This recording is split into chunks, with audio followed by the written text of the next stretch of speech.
Students, welcome to CBSE zone 99। Students, मैंने कल आप लोगों को पार्ट 1 का वीडियो बना दिए थे। पावर शेयरिंग का पार्ट 1 हम लोग कंप्लीट कर चुके हैं। Already we have completed the part 1 of first chapter of civics, है ना। पार्ट 1 जो है सो सिविक्स का फर्स्ट चैप्टर का हम लोग कंप्लीट कर चुके हैं। Today we will see part 2। Part 2 आज हम लोग देखेंगे और मैंने कल ही आप लोगों को बता दिया था। Already I have told you yesterday that this chapter we will cover in 2 classes. ये चैप्टर हम लोग 2 क्लास में कवर करेंगे, है ना। तो पार्ट 1 हम लोग कंप्लीट कर चुके थे। अब पार्ट 2 हम लोग स्टार्ट करेंगे खलीज के डिलेमा से। खलीज का जो असमंजस है, दुविधा है, वहां से हम लोग स्टार्ट करेंगे। तो देखिए, पार्ट 1 हम लोग कंप्लीट कर चुके हैं स्टूडेंट्स। पार्ट 2 हम लोग स्टार्ट करते हैं। पार्ट 2 में आ जाइए आप लोग। पार्ट 2 ये देखिए, पार्ट 2 है आपका खलीज का डिलेमा, खलीज की दुविधा जो है, खलीज का जो असमंजस है, यहीं से हम लोग को शुरू करना है पार्ट 2 में। इस कहानी में जो है सो एक वेटल है और एक आपका, देखिए, एक वेटल है और एक विक्रम है। विक्रम और एक वेताल और विक्रम, ये 2 पात्र हैं। और ये गाड़ी चलाते हुए, विक्रम गाड़ी चलाते हुए जाता है ना, अपना धुन में गाड़ी चला रहा होता है और वेताल उसके पीछे बैठा होता है। और उसी समय जो है सो एक कहानी जो है सो वेताल जो है सो विक्रम को सुनाना शुरू कर देता है। क्यों? ताकि उसको नींद नहीं आवे गाड़ी चलाते समय। और वो कहानी जो है सो खलील का कहानी सुना दिया जाता है। खलील जो है, उनके माता और पिता जो है सो दोनों अलग अलग समुदाय से थे, है ना, एक समुदाय के नहीं थे। तो इसके बारे में हम लोग देखेंगे। उनके पिता जो थे वो ऑर्थोडॉक्स क्रिश्चियन थे और माता जो थी वो सुन्नी मुस्लिम थी। पिता ऑर्थोडॉक्स क्रिश्चियन थे और माता जो है सुन्नी मुस्लिम थी। किसके? आपका खलील के। तो उस कहानी को सुनाया जाता है। हम लोग लाइन बाय लाइन देखते हैं, उसके बाद फिर हम आपको एक्सप्लेन कर देंगे। पहले आप लोग देखिए यहाँ पे क्या कहता है। खलीज डिलेमा। डिलेमा मतलब आप लोग समझते हैं स्टूडेंट्स। डिलेमा का मतलब होता है असमंजस, दुविधा। जैसे आपके पास कोई 2 ऑप्शन आ गया। मान लीजिए आपको एक रेलवे में भी जॉब मिल गया और एक आपका बैंकिंग में भी जॉब मिल गया। तो आप दुविधा में होंगे कि कौन सा जॉब हम ज्वाइन करें, है ना। तो वही उसी को कहते हैं हम लोग डिलेमा, खलीज का असमंजस, दुविधा, है ना।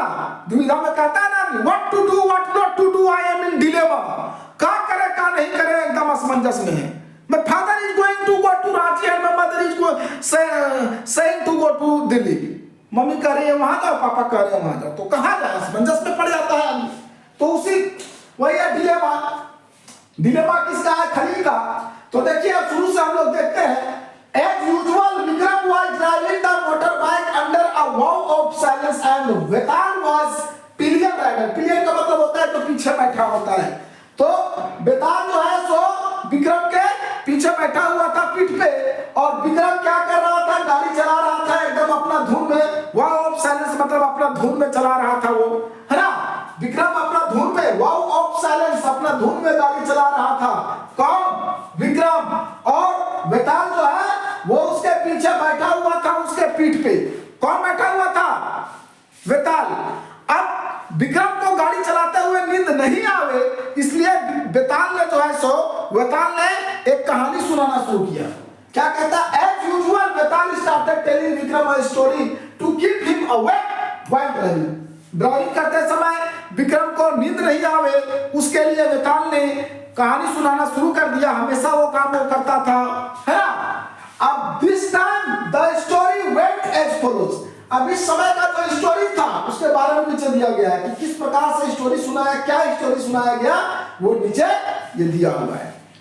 स्टोरी किसका है? किसके बारे में है? खलील के बारे में है। खलील ये बेरूत सिटी में रहता था। इन the city of Beirut. Beirut एक सिटी का नाम था और जो कौन सा, वो ये कैपिटल सिटी था।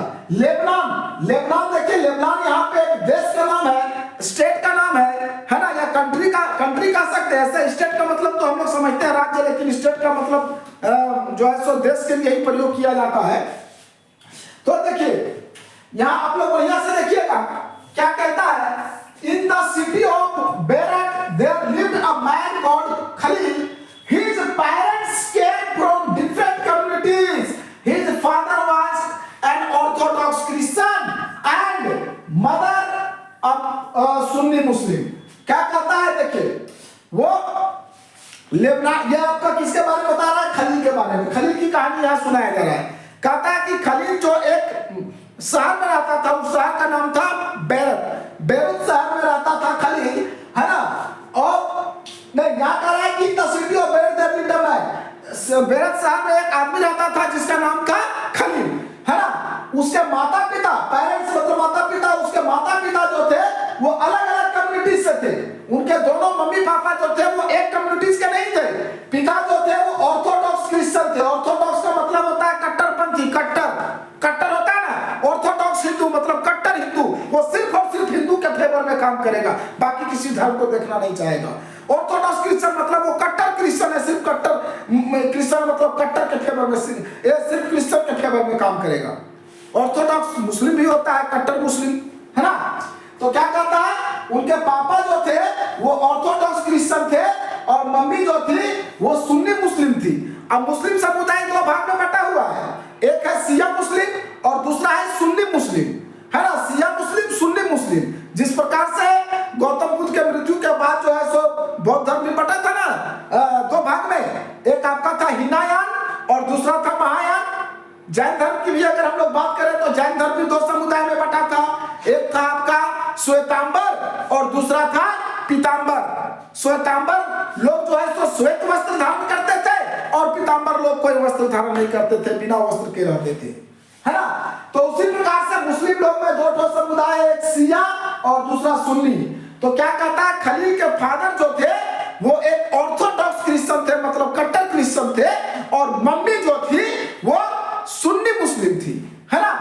अब कहता है कि this was not so uncommon in this modern cosmopolitan city. ये कोई अनकॉमन बात नहीं था, है ना, ये कोई असाधारण बात नहीं था। उस मेट्रोपॉलिटन सिटीज में ये कोई असाधारण बात नहीं था, इस आधुनिक कॉस्मोपॉलिटन सिटी में, मतलब मेट्रोपॉलिटन सिटी में, है ना। People from various communities that lived in Lebanon came to live in its capital Bairat. बहुत सारे कम्युनिटीज से लोग आकर के बेरत शहर में रहते थे, क्योंकि बेरत जो था वो लेबनान की राजधानी थी। तो लेबनान देश से बहुत सारे अलग अलग जगह से अलग अलग समुदाय के लोग आकर के क्या करते थे, बेरत शहर में रहते थे, है ना। वो लोग एक साथ रहते थे। अब आकर के they live together, intermingled, एक साथ रहते थे, intermingled, मिलजुल कर भी रहते थे। एक फिर भी fought a bitter मतलब होता है एकदम कड़वा। एक fought a bitter civil war among themselves, फिर भी एक साथ लोग मिल के रहते थे, है ना, साथ में रहते थे, मिलजुल के रहते थे। फिर भी जिस समय सिविल वार छिड़ता था तो दोनों में लड़ाई हो जाती थी, सब आपस में ही लोग लड़ जाते थे। सिविल वार मतलब होता है गृह युद्ध। हम पहले भी एक वीडियो में बताए थे, आप लोग अगर हमारा उस वीडियो को नहीं देखे होंगे तो जाके देख लीजिएगा। सिविल वार का मतलब होता है गृह युद्ध, जब एक ही देश या एक ही परिवार या एक ही समुदाय के बीच में, है ना, आपस में एक ही जगह में दो समुदाय के बीच में अगर विवाद छिड़ जाता है, लड़ाई हो जाती है, और वो लड़ाई अगर हिंसक हो जाता है तो उसको हम लोग कहते हैं सिविल वार।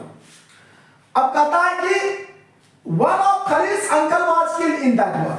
अब वो जो गृह युद्ध हुआ था उसमें खलील के एक चाचा मारे गए थे, और जब गृह युद्ध अंत होता है तब लेबनान के सारे लीडर्स जो है सो इकट्ठा होते हैं और ये चर्चा करते हैं कि नहीं, अब इस तरह का युद्ध नहीं होना चाहिए। तो इसके लिए क्या करते हैं वो लोग, सत्ता की साझेदारी करते हैं, सत्ता को पावर जो है सो बांट देते हैं समुदाय में। अभी हम लोग का सत्ता की साझेदारी समुदाय के अनुसार से नहीं होता है। अभी कौन राष्ट्रपति बनेगा, कौन प्रधानमंत्री बनेगा, कौन एमएलए बनेगा, उसका चुनाव होता है, जनता जिसको चुनती है वो बनता है। लेकिन उस समय नहीं, उस समय क्या किया, जैसे ही वार खत्म होता है, at the end of this civil war, ये सिविल वार के बाद Lebanon leaders came together and agreed to some basic rules for power sharing among different communities. Lebanon के नेता लोग एक साथ बैठते हैं और ये सहमति बनाते हैं कि हर समुदाय के लोगों को कुछ कुछ पावर्स दे दिया जाए, है ना।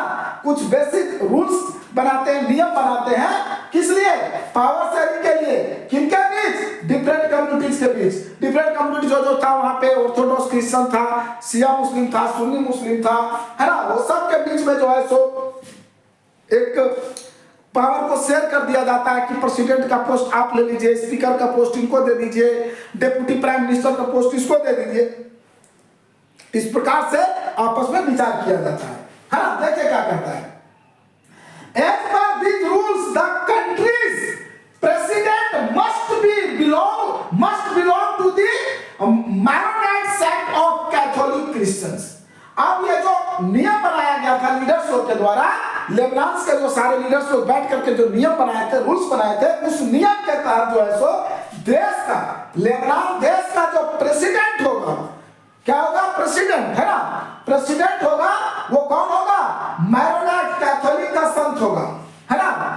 मैरोनाइट कैथोलिक संत होगा, ठीक है। कोई भी मैरोनाइट कैथोलिक संत ही होगा। सेक्ट का मतलब होता है साधु संत, है ना। तो मैरोनाइट सेक्ट ऑफ कैथोलिक होगा। उसके बाद कहता है प्राइम मिनिस्टर जो होगा, the prime minister must be from the Sunni Muslim. अब ये बताए थे मुस्लिम धर्म दो भाग में बटा था, दो ग्रुप में, एक शिया मुस्लिम, सुन्नी मुस्लिम। अब यहाँ आप देखे थे कि जो उसके माता थी खलील की, वो सुन्नी मुस्लिम की थी। कौन सी मुस्लिम की थी?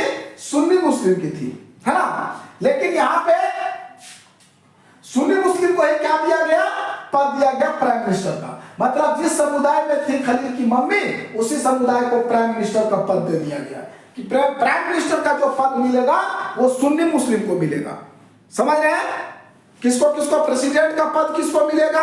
ऑर्थोडॉक्स क्रिश्चियन को, सॉरी कैथोलिक क्रिश्चियंस को। ऑर्थोडॉक्स को अलग पद मिलेगा, देखिएगा आप उसको भी बताएंगे। मैरोटाइन सेक्ट ऑफ कैथोलिक को दिया जाएगा प्रेसिडेंट का पद। किसके अनुसार से?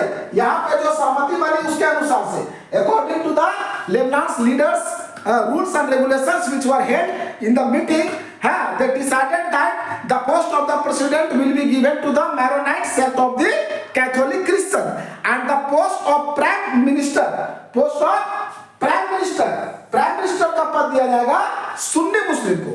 समझ रहे हैं? The post of prime minister will be given to the Sunni Muslim. Only Sunni Muslim will get the post of prime minister, and the post of president will be given to the Maronite sect of the Catholic Christian. Maronite sect of the Catholic Christian. उसके बाद कहता है post of deputy prime minister. Deputy prime minister का जो पद मिलेगा, deputy मतलब समझे सहायक, प्राइम मिनिस्टर प्रधानमंत्री का सहायक, मतलब उसको उप प्रधानमंत्री कहते हैं। उप प्रधानमंत्री का पद किसके लिए फिक्स किया गया? ऑर्थोडॉक्स क्रिश्चियन के लिए। और खलील के पिता भी ऑर्थोडॉक्स क्रिश्चियन थे, है ना। ऑर्थोडॉक्स क्रिश्चियन के लिए किसका पद दिया गया? डेप्यूटी प्राइम मिनिस्टर का, मतलब वाइस प्राइम मिनिस्टर का। वाइस प्राइम मिनिस्टर का पद दिया गया ऑर्थोडॉक्स क्रिश्चियन को। ध्यान से सुनिएगा, डेप्यूटी प्राइम मिनिस्टर या वाइस प्राइम मिनिस्टर का पद ऑर्थोडॉक्स क्रिश्चियंस को दिया गया, सुन्नी मुस्लिम को दिया गया प्राइम मिनिस्टर का पद, और आपका ये कैथोलिक क्रिश्चियंस को दिया गया प्रेसिडेंट का पद। Maronite sect of Catholic Christians को दिया गया किसका पद? प्रेसिडेंट का पद। आगे देखिए, प्रेसिडेंट का पद किसको दिया गया? याद रखिएगा, Maronite sect of Catholic Christians. Prime minister का पद किसको दिया गया? सुन्नी मुस्लिम। और डेप्यूटी प्राइम मिनिस्टर का पद दिया गया ऑर्थोडॉक्स क्रिश्चियंस, है ना, ऑर्थोडॉक्स क्रिश्चियन सेक्ट को। उसके बाद स्पीकर का पद, स्पीकर होता है ना, वो जो लोकसभा का जो स्पीकर होता है, वो पद दिया गया आपका शिया मुस्लिम को। अभी हम बताए थे मुस्लिम समुदाय में मुस्लिम धर्म दो समुदाय में बटा है, एक शिया और सुन्नी। तो मुस्लिम समुदाय को दिया गया क्या? स्पीकर का पद। अंडर दिस पैक्ट, इस पैक्ट के अंडर में, पैक्ट मतलब समझौता जो होता है, जो समझौता होता है, इस समझौता के तहत क्या कहता है कि क्रिश्चियन लोग ये एग्री करते हैं, Christians agree not to seek French protection. Christian लोग इस बात से सहमत करते हैं, क्रिश्चियन लोग स्वीकार करते हैं कि हम लोग फ्रेंच प्रोटेक्शन नहीं लेंगे, फ्रांसीसियों की सुरक्षा नहीं मांगेंगे, फ्रांसिसो से हम लोग सुरक्षा नहीं मांगेंगे। इस बात को स्वीकार करते हैं कौन लोग? क्रिश्चियन लोग। और वही मुस्लिम लोग यह स्वीकार करता है कि हम लोग Muslims agreed not to seek unification with the neighbouring state of Syria. Syria से हम लोग किसी प्रकार का एकीकरण नहीं करेंगे। सीरिया के साथ हम लोग किसी प्रकार का एकीकरण नहीं करेंगे, ये स्वीकार करता है मुस्लिम लोग। और क्रिश्चियन लोग स्वीकार करता है कि हम लोग फ्रेंच प्रोटेक्शन नहीं लेंगे, फ्रांसिसियो का फ्रांस का प्रोटेक्शन नहीं लेंगे, है ना। उसके बाद कहता है जिस समय यह समझौता किया गया था उस समय दोनों का संख्या एक समान था। When the Christians and Muslims came to this agreement, जब क्रिश्चियन और मुस्लिम दोनों इस एग्रीमेंट को सहमति में एक साथ बैठते हैं, इस बात से सहमत होते हैं, उस समय दोनों की संख्या एक समान थी। They were nearly equal in population, है ना। दोनों जो है सो जनसंख्या एक समान था, है ना। और दोनों तरफ से जो है सो इसको सम्मान दिया गया, ये जो एग्रीमेंट हुआ उसको रिस्पेक्ट किया गया। यद्यपि अब मुस्लिम की जनसंख्या बढ़ जाती है, अब जो है सो बाद में मुस्लिम की जनसंख्या बढ़ जाती है, फिर भी उस एग्रीमेंट का उतना ही सम्मान किया जा रहा था जितना पहले किया जा रहा था, है ना। तो चलिए आगे अब हम लोग बढ़ते हैं। यह आप लोग देख लिए यहाँ तक। कोई दिक्कत होगा स्टूडेंट्स तो आप जरूर हमें कमेंट बॉक्स में बताइएगा, हम पुनः आप लोगों को समझाने का कोशिश करेंगे। अगर किसी प्रकार का दिक्कत हो तो आप कमेंट बॉक्स में जरूर हमें बताइएगा, हम पुनः आप लोगों को समझाने का प्रयास। हाँ तो चलिए एक बार फिर से हम आपको रिमाइंड करा देते हैं। प्रेसिडेंट का पद किसको दिया गया? प्रेसिडेंट का पद दिया गया किसको? कैथोलिक क्रिश्चियंस को, मोरनाइट सेक्ट ऑफ कैथोलिक क्रिश्चियंस को। प्राइम मिनिस्टर का पद दिया गया सुन्नी मुस्लिम को। डेप्यूटी प्राइम मिनिस्टर का पद दिया गया ऑर्थोडॉक्स क्रिश्चियंस को। और आपका स्पीकर का जो पद दिया गया, स्पीकर का पद देखिए, शुरू देखिए, कैथोलिक क्रिश्चियंस को किसका पद दिया गया? कैथोलिक क्रिश्चियंस को दिया गया प्रेसिडेंट का पद। याद रखिएगा, पूछेगा प्रेसिडेंट का पद किसको दिया गया? तो Maronite Catholic, Maronite sect of Catholic Christians को। प्राइम मिनिस्टर का पद दिया गया सुन्नी मुस्लिम को। डेप्यूटी प्राइम मिनिस्टर का पद दिया गया ऑर्थोडॉक्स क्रिश्चियंस को। और स्पीकर का पद दिया गया शिया मुस्लिम को। शिया मुस्लिम को स्पीकर का पद, आपका प्राइम मिनिस्टर का पद दिया गया ऑर्थोडॉक्स क्रिश्चियंस को, और स्पीकर का पद दिया गया शिया मुस्लिम को।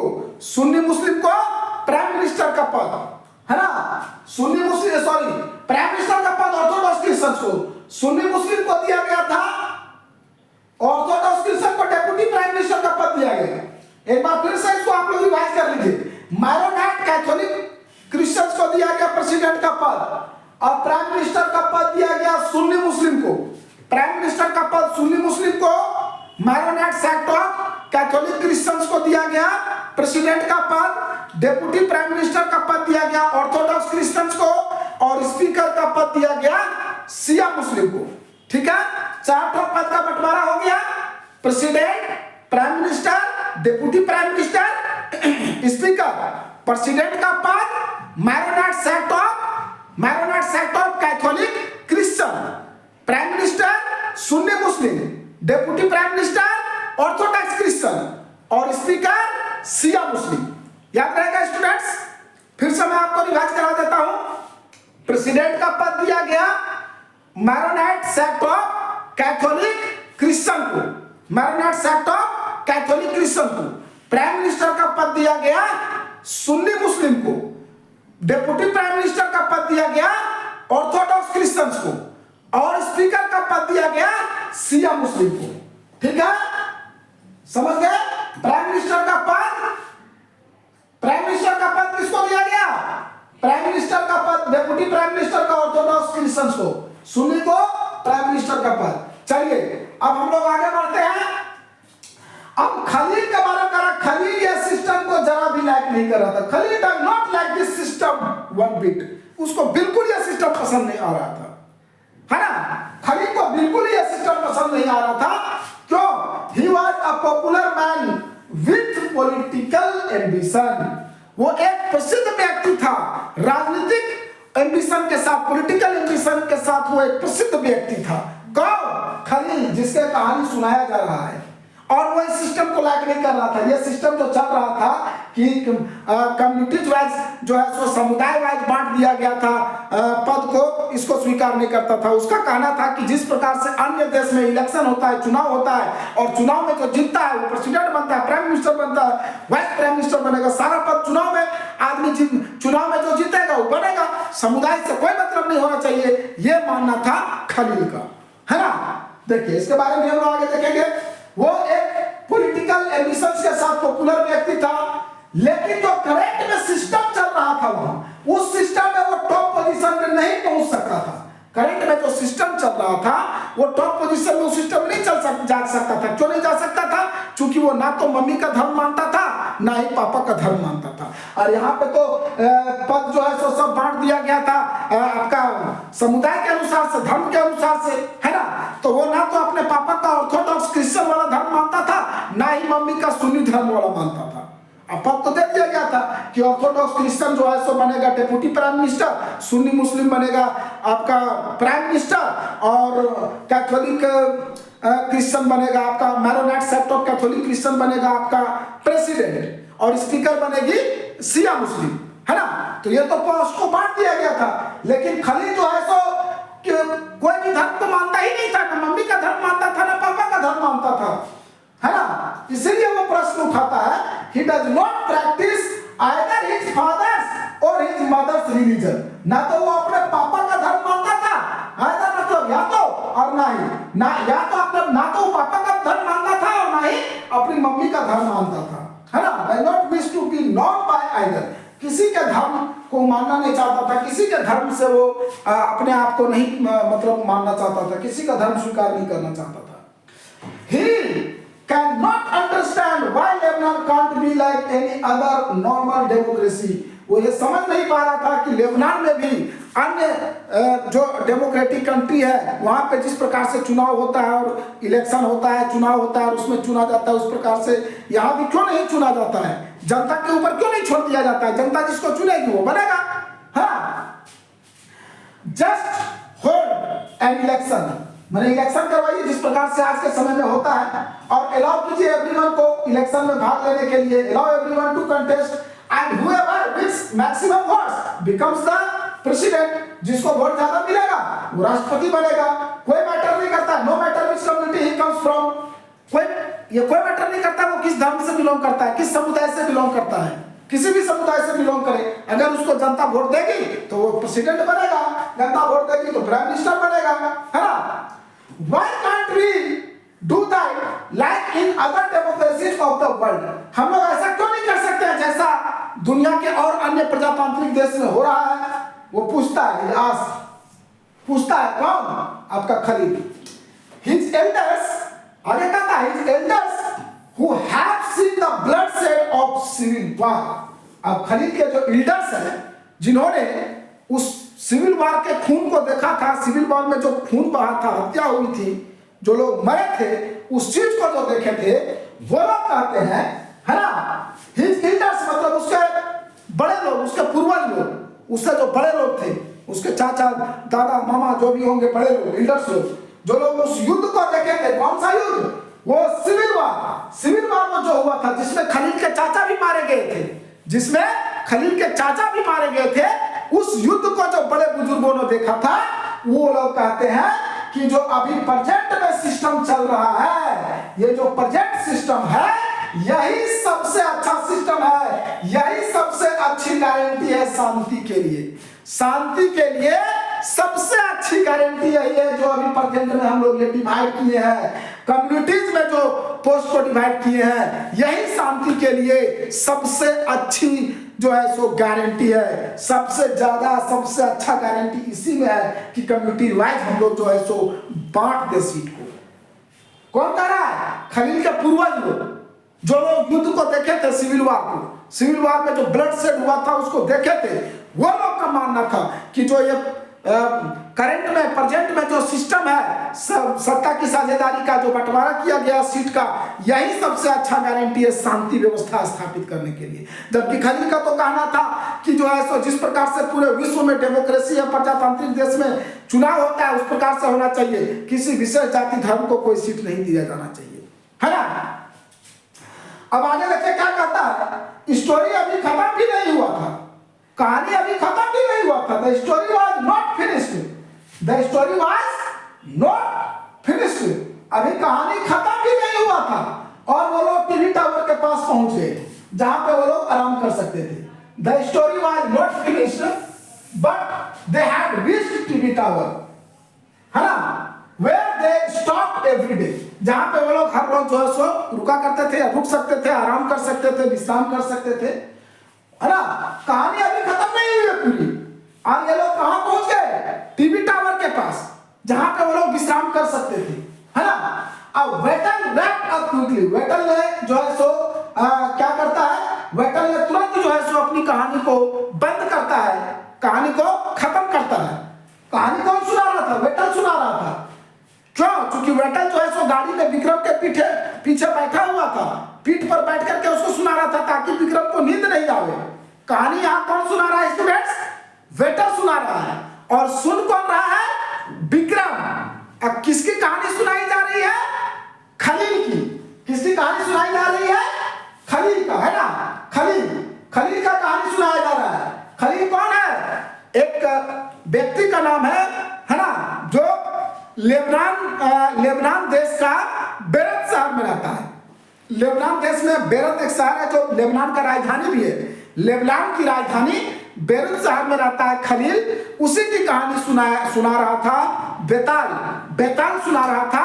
किसको, विक्रम को। चूंकि विक्रम तो गाड़ी चलाने में अपना मस्त था, और बेताल कहानी सुनाते जा रहा था ताकि विक्रम को नींद नहीं आवे, है ना। तो यहां तक तो आप लोग सब समझ गए। प्रेसिडेंट का पद किसको दे दिया गया, प्रेसिडेंट का पद दे दिया गया कैथोलिक क्रिश्चियंस को, है ना, मारोनेट सेक्ट ऑफ कैथोलिक क्रिश्चियंस को।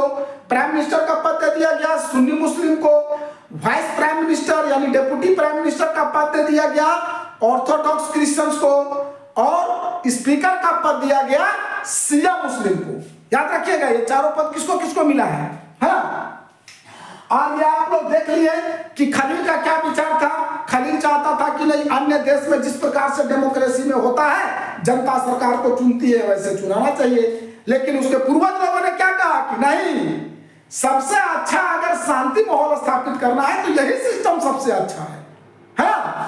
चलिए, अब कहानी खत्म भी नहीं, अब जो है सो कहानी अभी खत्म भी नहीं हुआ था। लोग टीवी टावर के पास पहुंच गए। वेतन ने तुरंत अपने कहानी को जो है सो खत्म किया। And point his customary questions, अरे एकदम भयंकर क्वेश्चन कर दिया, है ना। कस्टमरी क्वेश्चंस कर देता है विक्रम से। क्या विक्रम को कहता है, विक्रम यदि आपको, है ना, आपको अगर लेबनान का रूल्स और नियम, माने लेबनान के कानून को या नियम को फिर से लिखने का मौका दिया जाए तो आप क्या करेंगे, है ना। कहता है if you have the power to rewrite the rules in Lebanon what would you do. कौन कह रहा है, कौन कह रहा है, कौन कह रहा है, ये कह रहा है आपका वेताल कह रहा है। किससे, विक्रम से, है ना। विक्रम से क्वेश्चंस कर दिया। कौन, बेताल। चूंकि कहानी तो बेताल सुना रहा था और सुन रहा था विक्रम गाड़ी चला रहा था। बेताल गाड़ी में पीछे बैठा हुआ था उसके कंधा पे, है ना। बेताल जो है सो विक्रम के कंधा पे बैठा हुआ था, विक्रम गाड़ी चला रहा था। तो विक्रम क्वेश्चन कर देता है क्या, कि अगर आपको दोबारा लिखने का मौका दिया जाए लेबनान की नियम कानून को तो आप क्या करेंगे। अब देखिए क्या कहता है, अब कहता क्या करोगे, would you adopt the regular rules followed by everywhere as Khalil suggests। क्या आप रेगुलर जो हर जगह पे नियम को पालन किया जा रहा है, हर डेमोक्रेटिक कंट्री में जनता के ऊपर छोड़ दिया जाता है जिसको चुनेगा, क्या आप उसको उस नियम को पालन करते जैसा खलील सजेशन दिया है। खलील ने जैसा कहा कि अन्य डेमोक्रेटिक कंट्री के जैसा यहाँ भी होना चाहिए, तो क्या आप उसको जो है सो पालन करते हैं, उस बात से सहमत होते हैं, या or stick to the old rules, या आप पुराने नियम को मानते जो यहाँ बांटा गया था। पुराना नियम धर्म के अनुसार से 4 सीट का बंटवारा कर दिया गया। आप पुराने नियम जो वहां पे चला है, जो पूर्वज लोग का मानना है कि जो है सो धर्म के आधार पर, समुदाय के आधार पर बांट दिया गया सीट को, है ना, बांट दिया गया, उसको आप मानते हैं, या फिर जो खलील का विचार है आज के आधुनिक डेमोक्रेसी का, जो दुनिया के हर डेमोक्रेटिक कंट्री में जो जनरली देखा जाता है, उसको मानते हैं। ये क्वेश्चन कर दिया वेताल ने, किससे? वेताल ने कर दिया विक्रम से। वेताल क्वेश्चन कर दिया विक्रम से। वेताल did not forget to remind Vikram of their basic pact। वेताल जो है सो जो समझौता हुआ था दोनों के बीच में, वेताल और विक्रम के बीच में जो समझौता हुआ था, उस चीज को भूला नहीं, उस चीज को भूला नहीं। If you have an answer in mind and yet do not speak up, your back will freeze and so you will। और क्या कहता था? यदि आपके दिमाग में इस सवाल का जवाब है और अगर आप जवाब नहीं देते हैं, अगर आप नहीं बोलते हैं, तो आपका बैक फ्रीज हो जाएगा। मतलब आपका बैक क्या हो जाएगा? खराब हो जाएगा।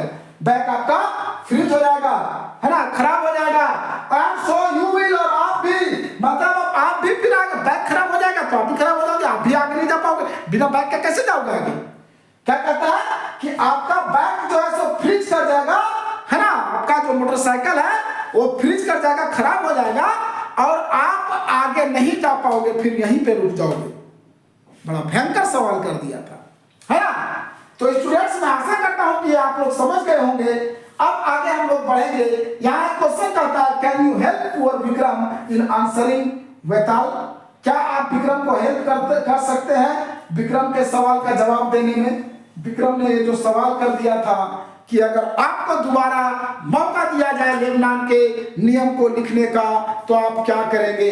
खलील ने जो सजेशन दिया है ना, डेमोक्रेसी के बारे में, जो हर जगह डेमोक्रेसी में चलता है, जनता द्वारा चुना जाना चाहिए सब कुछ, उसको मानेंगे या पूर्वज लोग उनके जो बनाए हैं उसको मानेंगे? ठीक है, चलिए अब आगे बढ़ते हैं हम लोग। फॉर्म्स ऑफ पावर शेयरिंग, सत्ता की साझेदारी। अब इसमें हम आपको कुछ बता रहे हैं स्टूडेंट्स। सत्ता की साझेदारी में देखिए, एक तो होता है vertical division, vertical power sharing, और एक होता है आपका हॉरिजॉन्टल। आप जानते होंगे वर्टिकल मतलब हो गया ये, खली लाइन को वर्टिकल बोलते हैं और हॉरिजॉन्टल इसको बोलते हैं। इस प्रकार से जो लाइन खिंचाता है उसको हम लोग, ये हो गया आपका हॉरिजॉन्टल और ये हो गया वर्टिकल। तो पावर शेयरिंग जो होता है, हमने कल भी आपको बताया था, power there are 3 organs of the government. सरकार के 3 अंग हैं। Power is shared among the 3 different organs of the government. सरकार के 3 डिफरेंट ऑर्गन्स के बीच में जो है सो पावर को, सत्ता की साझेदारी को बांटा गया है। तो ये आपका हो जाता है, आपका हॉरिजॉन्टल होता है, उसको हम लोग हॉरिजॉन्टल पावर शेयरिंग कहते हैं। और वर्टिकल पावर शेयरिंग में क्या होता है? वर्टिकल में देखिए, ये हो गया वर्टिकल, मतलब यहाँ ऊपर में कोई होगा, फिर यहाँ होगा, फिर यहाँ होगा, मतलब इसका ज्यादा पावर होगा, इसके अपेक्षा इसका पावर ज्यादा होगा और इसके अपेक्षा इसका पावर ज्यादा होगा, है ना। तो ये देखिए वर्टिकल में होता है, आपको मैं बता देना चाहता हूं, ध्यान से सुनिएगा। वर्टिकल में होता है ना, tiers of government. Tiers of government, there are 3 tiers of government in our country. हमारे देश में 3 स्तर का सरकार है, उसको हम लोग vertical division of power sharing कहते हैं। Vertical division of power sharing. एक होता है आपका सेंट्रल गवर्नमेंट, सेंट्रल गवर्नमेंट। दूसरा होता है स्टेट गवर्नमेंट,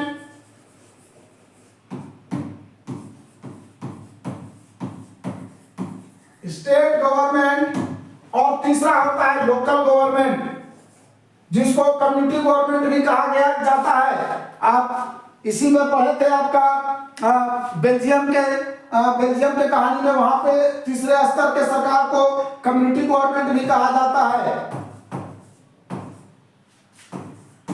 तीसरा हो गया आपका लोकल गवर्नमेंट। तो ये वर्टिकल है। सेंट्रल गवर्नमेंट के पास स्टेट गवर्नमेंट से ज्यादा पावर होता है और स्टेट गवर्नमेंट के पास लोकल गवर्नमेंट से ज्यादा पावर होता है। हालांकि सबका पावर, सबको एक इंडिविजुअल पावर दिया गया है और उसकी पावर को सेंट्रल गवर्नमेंट भी लोकल गवर्नमेंट के पावर को खत्म नहीं कर सकता है ना, लेकिन पावर ज्यादा इसके पास होता है। ठीक है, तो ये हो गया vertical division of the government. और एक होता है हॉरिजॉन्टल, है ना। 3 सरकार के जो 3 अंग हैं, क्या क्या है? ये हॉरिजॉन्टल होता है। ये हो गया वर्टिकल, दूसरा होता है हॉरिजॉन्टल। हॉरिजॉन्टल में होता है आपका, एक होता है लेजिस्लेचर, दूसरा होता है एग्जीक्यूटिव और तीसरा होता है जुडिशियरी, लेजिस्लेचर, एक्सिक्यूटिव और जुडिशियरी। लेजिस्लेचर,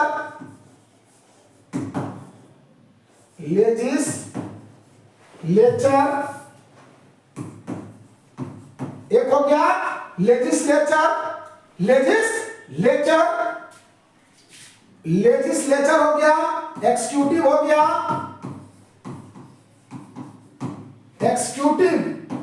एक्सिक्यूटिव और एक होता है जुडिशियरी,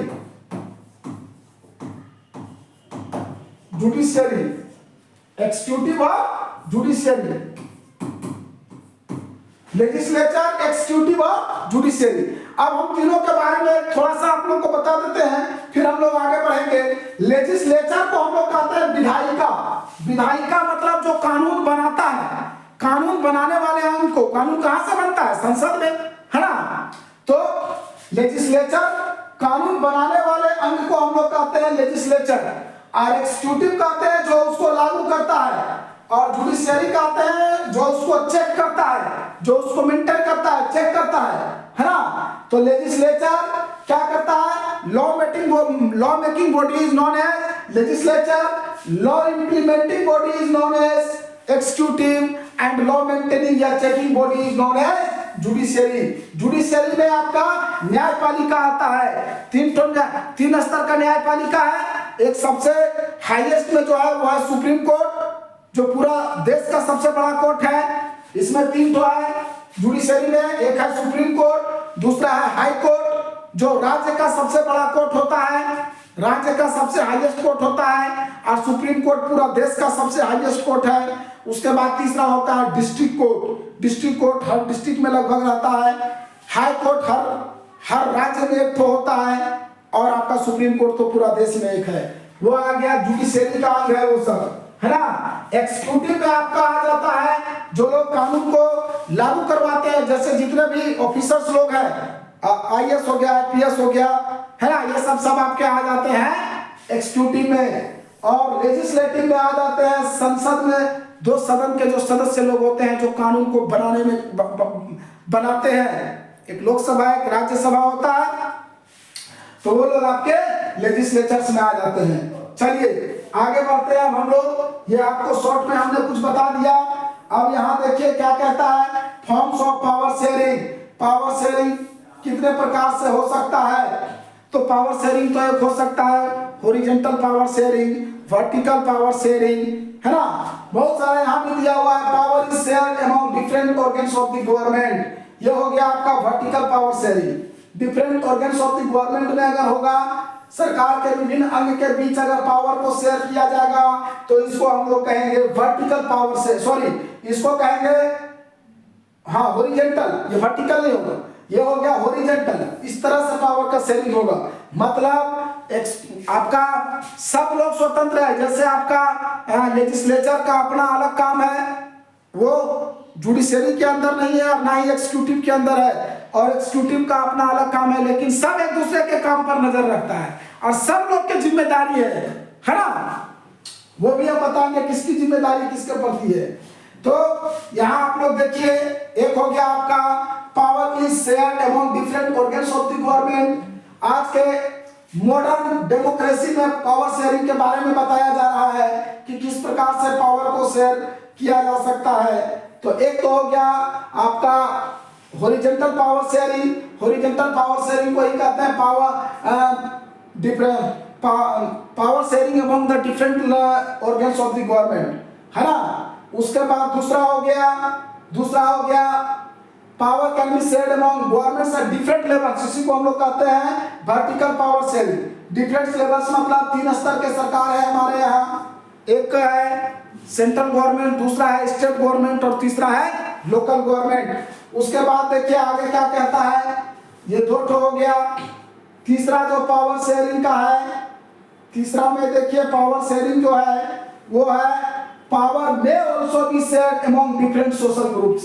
विभिन्न सामाजिक ग्रुप के बीच में भी पावर को शेयर किया जा सकता है। जैसे आपका 3rd टायर ऑफ गवर्नमेंट जो आप पढ़े थे बेल्जियम के केस में, है ना, वहां धर्म के आधार पे जो है सो पावर को शेयर किया गया था। धर्म के आधार पे पावर को शेयर किया गया था।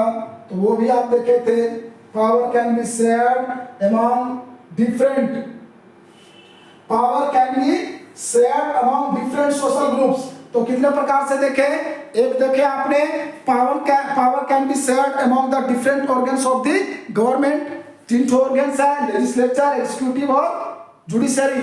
उसी को हम लोग बोलते हैं, उसको हम लोग बोलते हैं horizontal power sharing. Power can be shared in among the different organs of the government को हम लोग हॉरिजॉन्टल पावर शेयरिंग कहते हैं, क्योंकि वहां हॉरिजॉन्टल पावर का शेयरिंग होता है। हॉरिजॉन्टल इस प्रकार से होता है। और power can be shared among the different types of different layers of the government या टायर्स ऑफ द गवर्नमेंट। सरकार के अलग अलग स्तर पे पावर को शेयर किया जा सकता है। तो वो क्या वर्टिकल शेयर तो किया जाएगा अलग अलग स्तर पे, लेकिन मेन पावर सेंट्रल गवर्नमेंट के पास ही रहता है ना। चलिए, उसके बाद ये हो गया, तीसरा हो गया आपका power can be shared among the different social groups. ये आपका लैंग्वेज के आधार पे, जैसे हम लोग देखे थे बेल्जियम के केस में।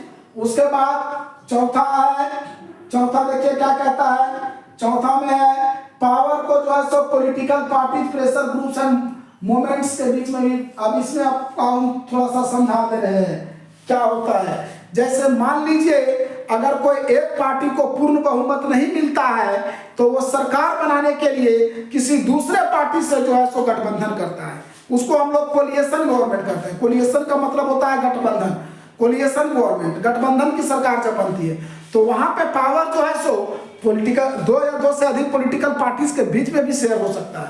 मान लीजिए एक पार्टी को नहीं मिला पूर्ण बहुमत और वो किसी 1 या 2 और पार्टी से जो है सो गठबंधन करके सरकार बनाएगा, तो वहां पे पावर उन लोग के बीच में भी शेयर होगा। वो लोग से भी समझौता उसको करना पड़ेगा, वो लोग भी डिमांड करेगा नहीं हमको फलाना मंत्री का पोस्ट दीजिए तब हम आपके साथ आएंगे, है ना।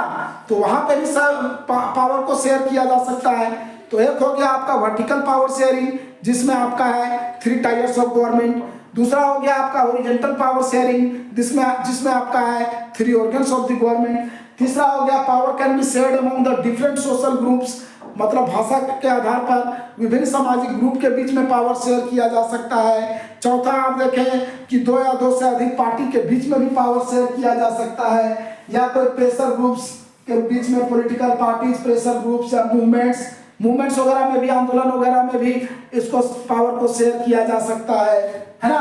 तो ये 4 प्रकार का आप लोग पावर शेयरिंग देखे, ठीक है। यही 4 प्रकार का पावर शेयरिंग आपको पढ़ना है। हम एक एक करके सब आप लोग को बताएंगे, ध्यान से देखिएगा, वीडियो को पॉज नहीं कीजिएगा। फिर हम जो है सो क्वेश्चंस आंसर्स भी आप लोगों को करवा देंगे, है ना। तो देखिए ध्यान से देखिए, इसमें स्टूडेंट्स सबको ध्यान से देखिएगा, मैं एक एक करके बताने जा रहा हूं। आगे देखिए क्या कहता है students, forms of power sharing में the idea of power sharing has emerged in oppositions to the notions of undivided political parties। ये जो विचार है पावर शेयरिंग का वो कब इमर्ज हुआ, मतलब कब आया, कब लोगों के दिमाग में आया, है ना। In opposition to the notions of undivided political parties, जो अनडिवाइडेड पॉलिटिकल पावर था, है ना, उनके विचार।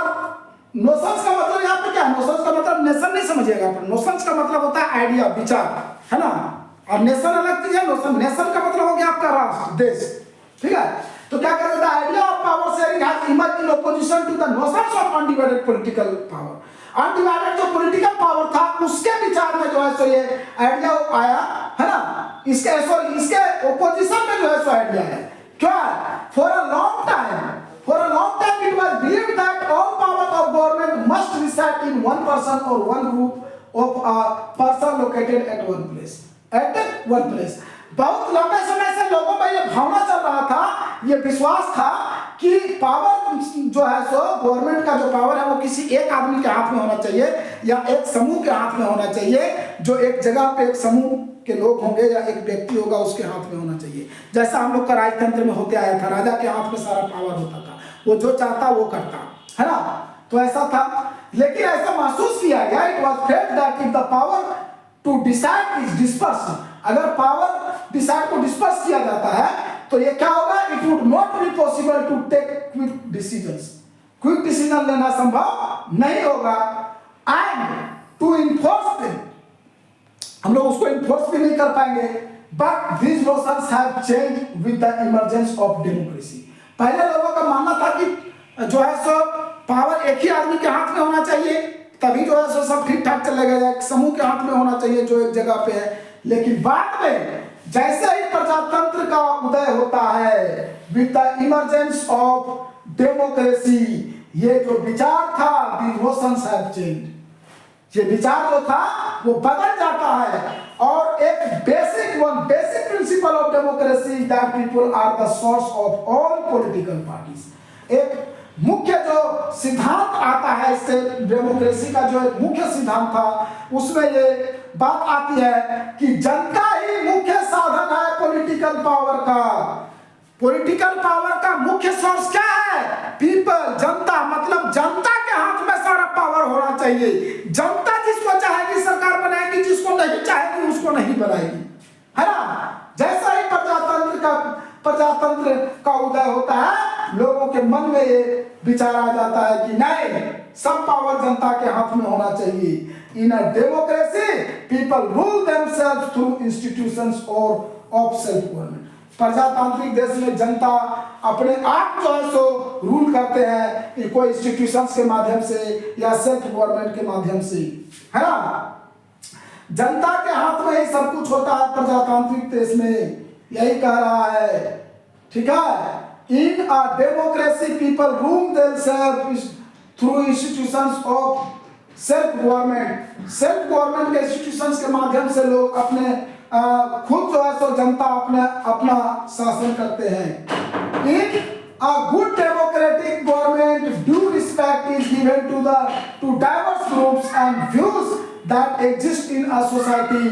अब एक जो अच्छा प्रजातांत्रिक देश होता है, वहां पे जितने भी ग्रुप्स के लोग हैं सबका सम्मान किया जाता है, सबको एक समान दृष्टि से देखा जाता है, और हर व्यक्ति के पास ये अधिकार होता है कि वो अपना जो है सो विचार को रख सके, है ना, पब्लिक पॉलिसी में, हाँ, पब्लिक पॉलिसी में रख सके। इसलिए it follows that in a democracy political, इसलिए क्या पालन करता है? डेमोक्रेसी में political power should be distributed among many citizens as possible. इसलिए क्या कहता है? प्रजातंत्र में पॉलिटिकल पावर जो है सो डिस्ट्रीब्यूट किया जाना चाहिए बहुत सारे सिटीजन्स के बीच में, जितना ज्यादा से ज्यादा सिटीजन्स के बीच में हो, पॉलिटिकल पावर को जो है सो डिस्ट्रीब्यूट किया जाना चाहिए।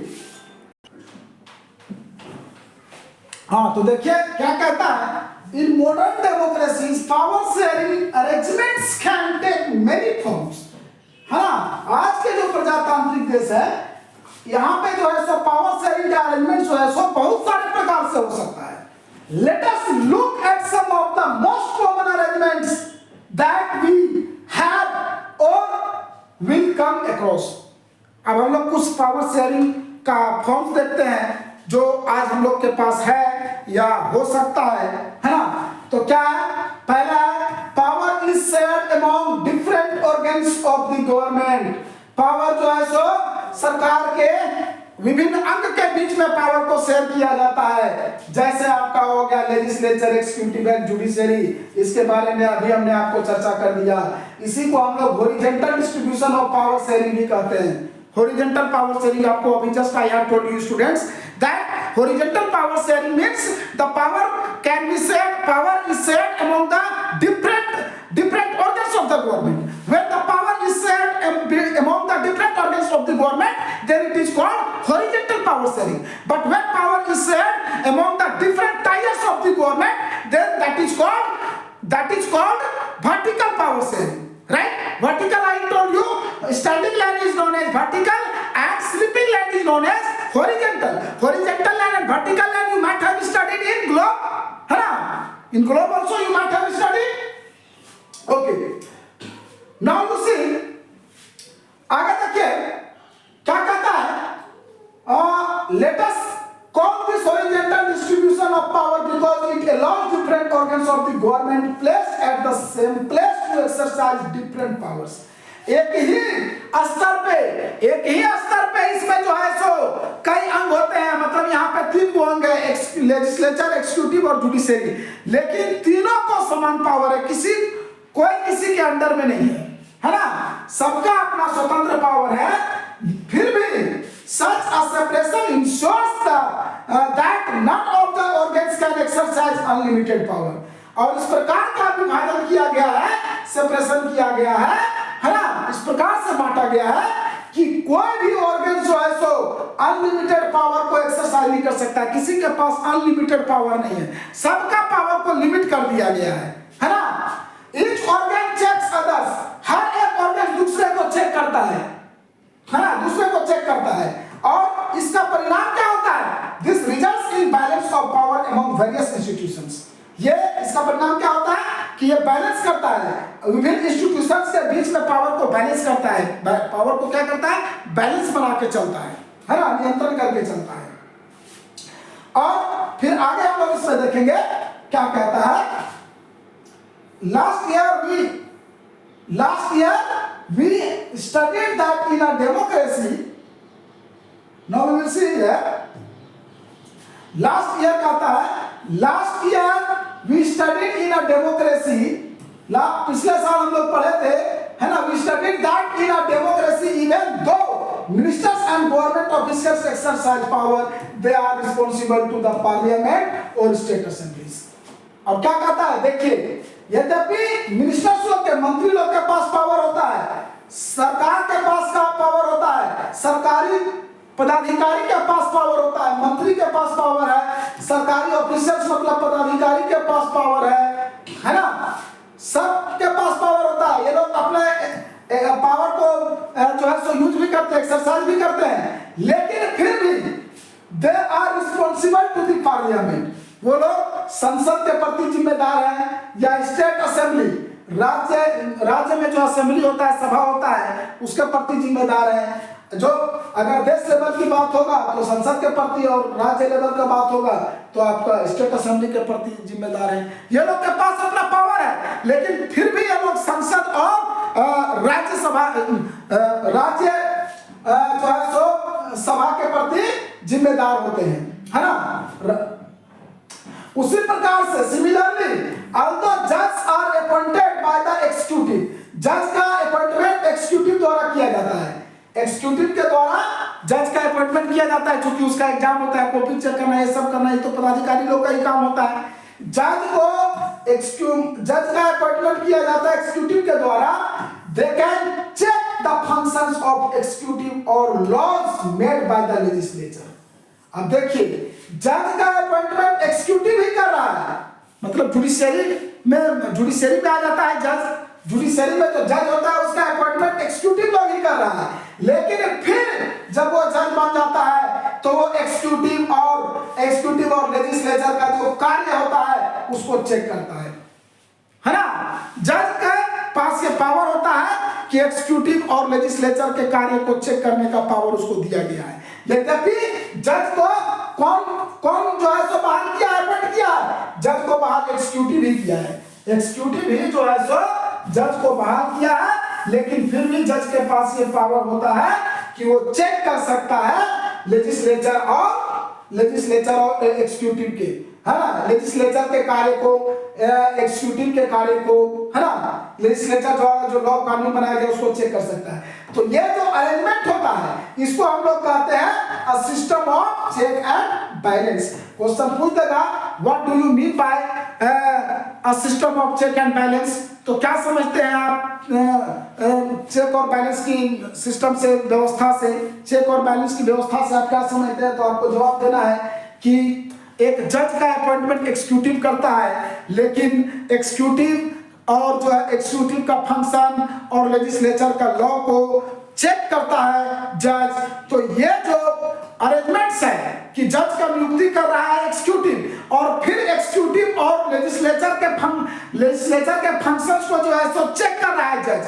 तो ये जो अरेंजमेंट्स है, क्या अरेंज किया गया है कि नियुक्ति जज का करेगा एक्जीक्यूटिव, और फिर जज आकर के चेक करेगा आपका एक्जीक्यूटिव और जो है सो एक्जीक्यूटिव और आपका लेजिस्लेचर के कार्य को।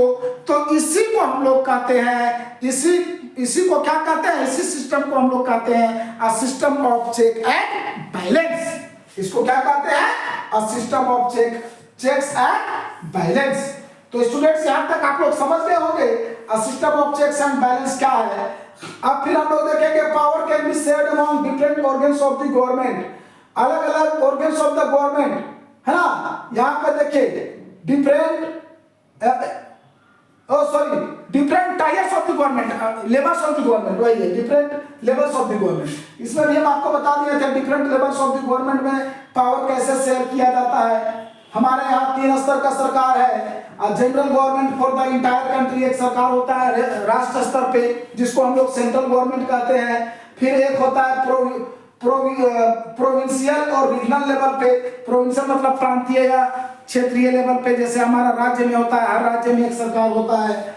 फिर इसी प्रकार से such a government for the entire country is usually called federal government. पूरा देश के लिए जो सरकार होता है उसको हम लोग फेडरल गवर्नमेंट कहते हैं। भारत में जो है सो we refer to it as central और यूनियन गवर्नमेंट।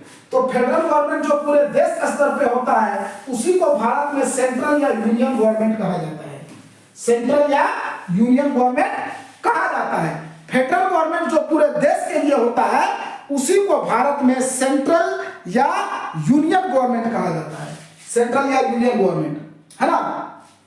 जबकि अमेरिका में इसको जो है सो फेडरल गवर्नमेंट कहा जाता है। भारत में इसको सेंट्रल या यूनियन गवर्नमेंट कहा जाता है। The governments at the provincial और regional level are called different names in different countries।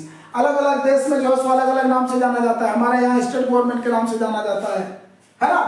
और एक तीसरे लेवल का सरकार होता है जो आपको हमने बताया था।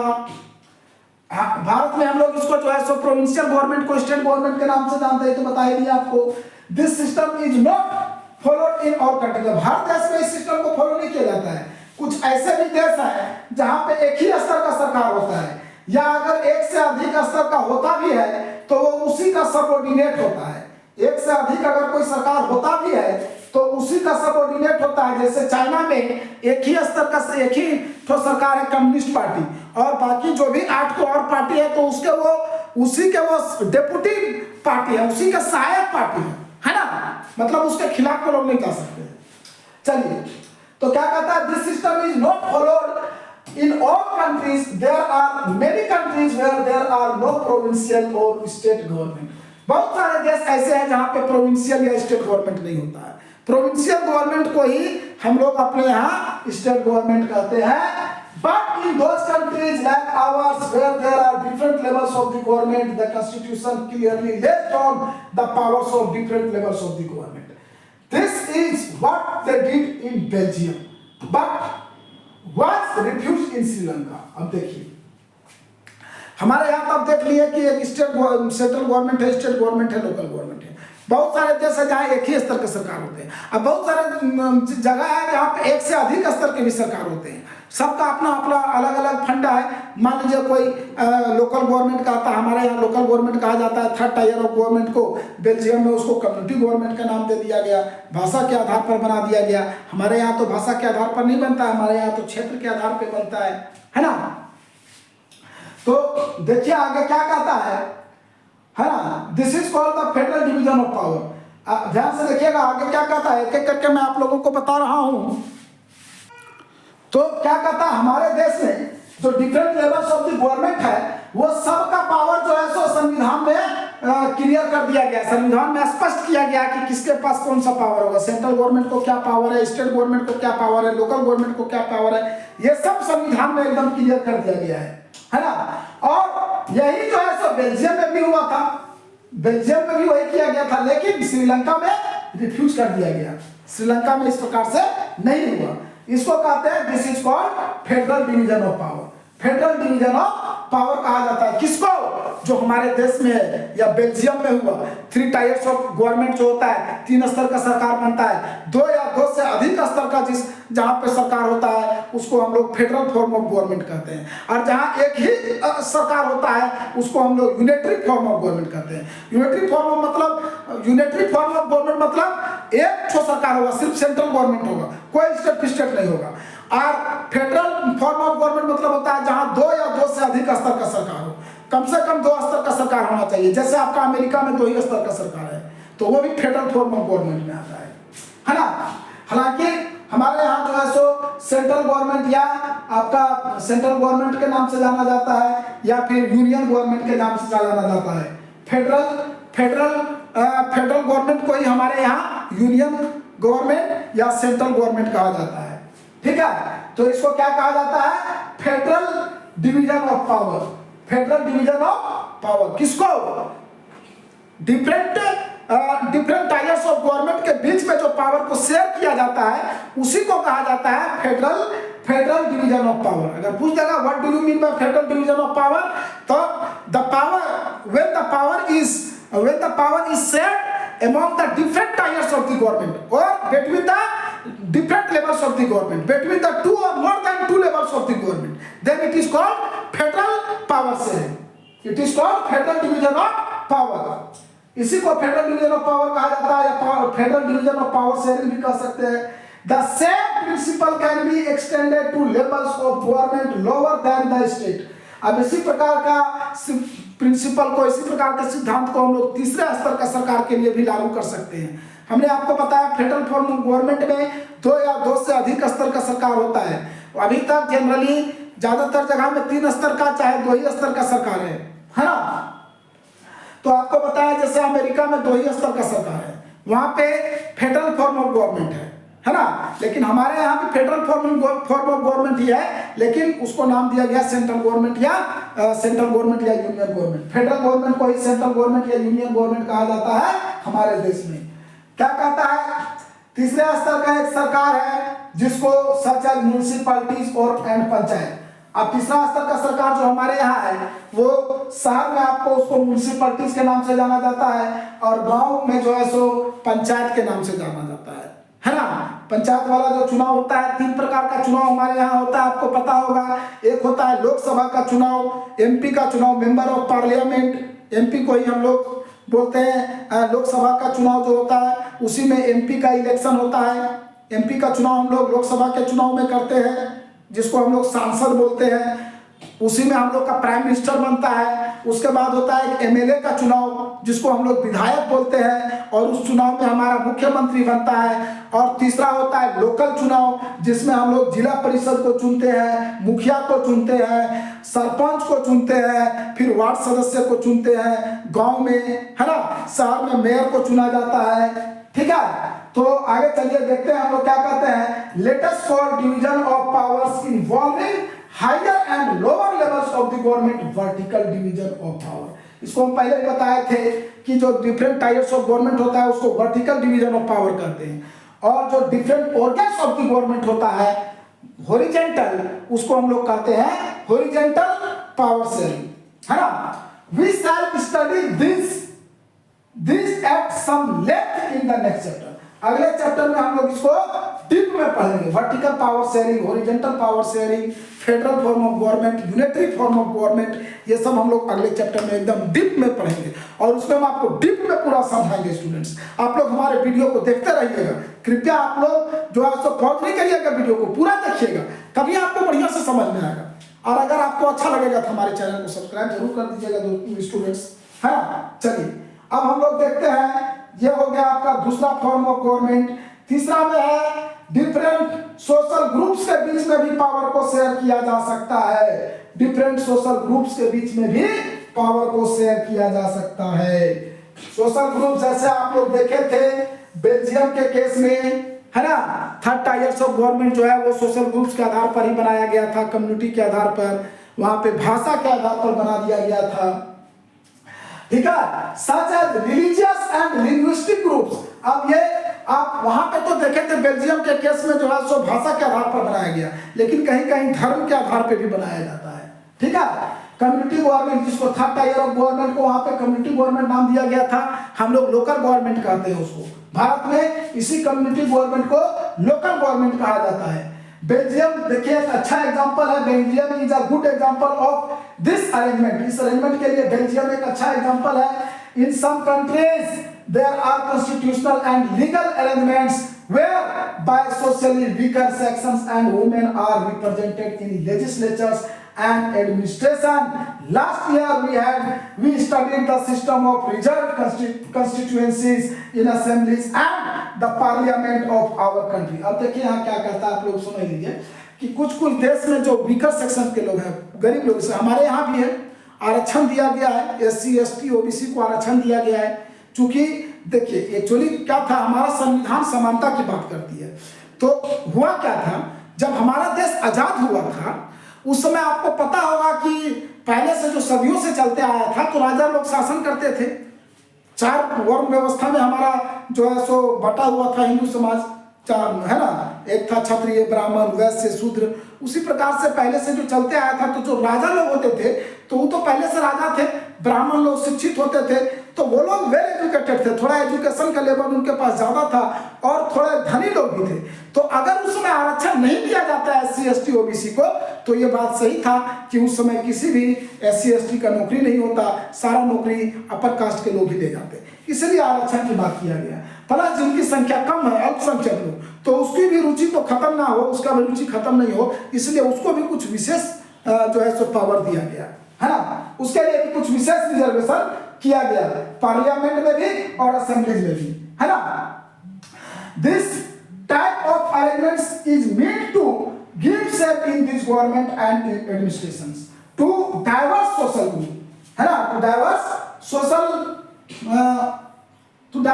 Groups who otherwise would feel alienated from the government। उन लोगों के लिए किया गया जो अलग अलग ग्रुप्स के थे, जिनकी संख्या कम थी या जो कमजोर लोग थे, उनको ये नहीं लगे, है ना, उनको ये महसूस नहीं हो कि उनको अलग माना जा रहा है, एलिएटेड फ्रॉम द गवर्नमेंट। उसको ये नहीं लगे कि हम गवर्नमेंट से बाहर है, हमारे लिए गवर्नमेंट कुछ नहीं कर रही है, या हमारा गवर्नमेंट में कोई पद ही नहीं है। अब मान लीजिए ST का एक भी व्यक्ति गवर्नमेंट में नहीं रहेगा, गवर्नमेंट के किसी पद में, तो उसको लगेगा ना कि हमारे समुदाय को तो देखा ही नहीं जा रहा है। इसलिए उसको कुछ कुछ जो है सो कॉन्स्टिट्यूएंसीज में उसका एक सीट दे दिया गया, नहीं यहाँ पे जो है सो आरक्षित कर दिया गया। अभी आप देखेंगे कि मुखिया वगैरह भी चुनाव होता है तो कहीं कहीं हरिजन सीट आरक्षित रहता है, कहीं ST का आरक्षित रहता है, कहीं OBC का आरक्षित रहता है ना, हर जगह पे ये चीज, ठीक है, कहीं कहीं जनरल रहता है। तो यह किया गया, है ना, ताकि सबको मौका मिल सके। This method is used to give minority communities fair share in power। ये क्यों दिया गया, ताकि माइनॉरिटी कम्युनिटीज के लोग, माइनॉरिटी मतलब जिसकी संख्या कम है, मेजॉरिटी मतलब जिसकी संख्या ज्यादा है। माइनॉरिटी में जिसकी संख्या कम है, मेजॉरिटी में जिसकी संख्या ज्यादा है। तो माइनॉरिटी कम्युनिटी लोगों को भी फेयर जो है सो पावर में जो है सो फेयर शेयर मिले, उनको भी सही से पावर में जो है सो मिले, उसको भी हिस्सेदारी मिले। इसके लिए जो है सो उनके लिए भी एक मेथड लागू किया गया, है ना, कि उसको लिए भी जो है सो सीट को आरक्षित कर दिया गया कहीं कहीं। In unit 2 we shall look at a various ways of accommodating social diversities। अब दूसरा यूनिट में हम लोग पढ़ेंगे, है ना, इसी बुक में दूसरा यूनिट है, उसमें हम लोग क्या पढ़ेंगे, हम लोग देखेंगे कि various ways of accommodating social diversity, social diversities को के लिए वेरियस जो है सो वेज क्या है अकोमोडेटिंग के लिए, उसके बारे में देखेंगे हम लोग, है ना। चलिए चौथा जो हमारा है वो है power sharing arrangements can be seen in the way political parties, pressure groups and movements. तो पावर को जो है सो पॉलिटिकल पार्टीज के बीच में भी शेयर किया जा सकता है। पावर शेयरिंग जो है सो डिफरेंट पॉलिटिकल पार्टीज के बीच में भी हो सकता है। डिफरेंट पॉलिटिकल पार्टीज के बीच में कैसे हो सकता है, ये मैंने अभी आपको चर्चा भी किया था। मान लीजिए किसी एक पार्टी को पूर्ण बहुमत नहीं मिलता है तो वो सरकार बनाने के लिए दूसरे पार्टी से गठबंधन करेगा, और जो उस पार्टी से गठबंधन करेगा उसके साथ भी उसको जो है सो पावर का शेयरिंग करना पड़ेगा, बोलना पड़ेगा कि कोई मंत्री का पद हम आपको देंगे, तभी ना वो आपके साथ गठबंधन करेगा, है ना, जिसको हम लोग कोलिएशन गवर्नमेंट कहते हैं। चलिए देखिए क्या कहता है, power sharing arrangements can also be seen in the way political parties, pressure groups and movements control और इन्फ्लुएंस दोज इन पावर्स। उसके ऊपर प्रभाव डालने के लिए जो पावर में है ना, उसमें भी किया जा सकता है। हाँ, तो आगे क्या कहता है, in a democracy the citizens must have freedom to choose among various contenders for power. Democracy में क्या कहता है कि जनता के पास पूरा पावर होना चाहिए, पूरा फ्रीडम होना चाहिए, वो जिसको चाहेगा चुनेगा, जिसको चाहेगा नहीं चुनेगा। सारा पावर जनता के हाथ में होना चाहिए बच्चों, है ना। Total power in contemporary democracies. Contemporary democracies मतलब होता है समकालीन प्रजातंत्र, जो अभी का प्रजातंत्र है, वहां पे सारा पावर जो है सो आपका सिटीजन्स के बीच ना, जनता के हाथ में होना चाहिए, है ना। This takes the form of competition among different parties, है ना। इससे क्या होता है कि अलग अलग पार्टी के बीच में कंपटीशन का भावना होता है, सबको ये डर लगा रहता है कि हमारा पार्टी अगर अच्छा नहीं करेगा तो अगले इलेक्शन में हम नहीं जीतेंगे, वो डर से काम अच्छा करेगा, ठीक है। Such competition ensures that power does not remain in one hand। इस कंपटीशन से ये कंपटीशन जो है सो इंश्योर करता है कि पावर किसी एक व्यक्ति के हाथ में नहीं है, किसी एक पार्टी के भी हाथ में नहीं है। In the long run, power is shared among different political parties that represent different ideologies and social groups। लंबे समय में आप ये देखिएगा कि अलग अलग पार्टी के बीच में पावर को शेयर किया जाता है, मतलब बहुत सारे पार्टी रहते हैं, किसी भी पार्टी को चुना जा सकता है। इस बात का लोगों में डर रहता है, इसीलिए पॉलिटिकल पार्टीज के बीच में भी पावर को शेयर किया जाता है, बहुत सारे प्रेशर ग्रुप्स के बीच में शेयर किया जाता है, मूवमेंट्स के बीच में शेयर किया जाता है ना। आगे देखिए क्या कहता है, this takes form of competition, such competition ensure that the power does not remain in one hand in a long run। ये बता दिया आपको। उसके बाद कहता है sometimes this kinds of sharing can be direct when two or more parties from an alliance to contest elections।